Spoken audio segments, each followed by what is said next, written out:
আসসালামু আলাইকুম everyone, Kaliachak family কিচেনে তোমাদের স্বাগত। আজকে আমি তৈরি করব মালাই রোল। প্রথমে রোলের জন্য কয়েক পিস পাউরুটি নিয়ে নিলাম। তারপর পাউরুটিগুলোর লাল অংশ বাদ দিয়ে সাদা অংশটি বেলনের সাহায্যে বেলে সেট করে নিলাম। তারপর চিনি দিয়ে ক্যারামেল বানিয়ে নিলাম। তারপর খেচার জন্য প্যানে 1 চামচ ঘি, হাফ বাটি সুজি নেড়েচেড়ে লাল করে ভেজে উপর থেকে 1 কাপ দুধ, হাফ বাটি চিনি,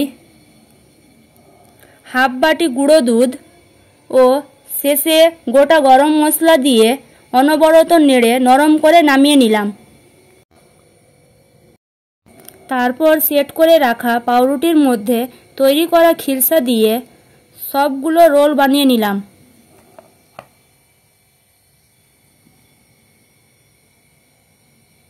তারপর মালাইয়ের জন্য নিয়ে নিলাম 2 কাপ দুধ, 1 বাটি গুঁড়ো দুধ ও বানিয়ে রাখা ক্যারামেল দিয়ে ঘন করে জাল করে নিলাম।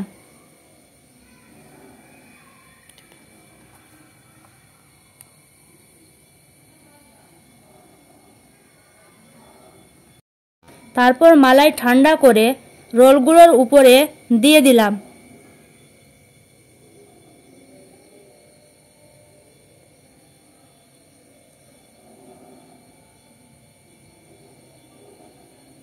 তার উপর থেকে কিশমিশ, কাজু ও কাঠবাদাম দিয়ে পরিবেশন করে নিলাম। ভিডিওটা ভালো লাগলে লাইক, কমেন্ট অ্যান্ড শেয়ার করবে আর ভালো ভালো ভিডিও পেতে আমার চ্যানেলটা সাবস্ক্রাইব করবে। আল্লাহ হাফিজ।